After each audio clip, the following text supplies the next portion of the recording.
All right, we're going to try to do this quick, y'all. This is an update on the health condition and the reasoning why. Basically, my insurance decided to deny the long-term acute care hospital for reasons of they didn't believe I had enough functional mobility to be in their rehab program. So the team at the hospital decided they wanted to forward progress my weight bearing.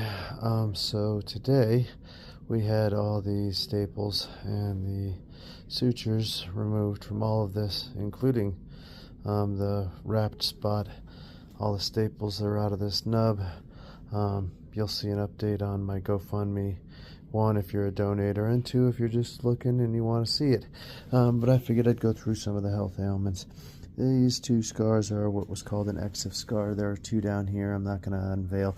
But basically, before they put the titanium rods in here, I had a giant exoskeleton holding this leg together.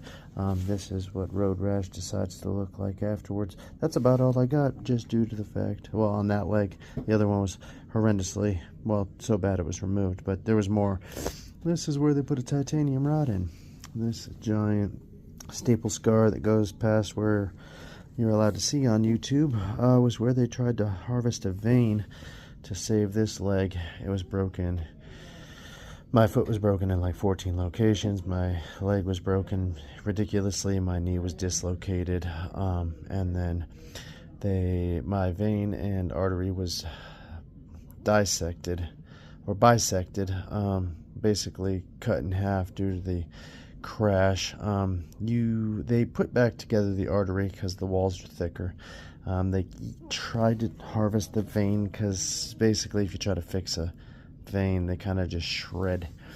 This nice wound right here is where my fibula and my tibia decided to compound fracture through my leg, so they had to, and there's a fair amount of road rash under here as well. You can kind of see it a little bit right there, where I sanded it with asphalt. They cleaned it up, they shoved it back in, they put my calf back over top, they tried to put the nerves back in the right spot. Luckily I can actually feel this. You'll notice the crazy sock I just touched. That was because this is now partially weight bearing. We're trying to get this, which as you'll see is no longer a cast, it is a brace, to also be partially weight bearing. We're then going to appeal the decision my insurance company made and try to get into that LTAC. I'll keep y'all updated. God bless.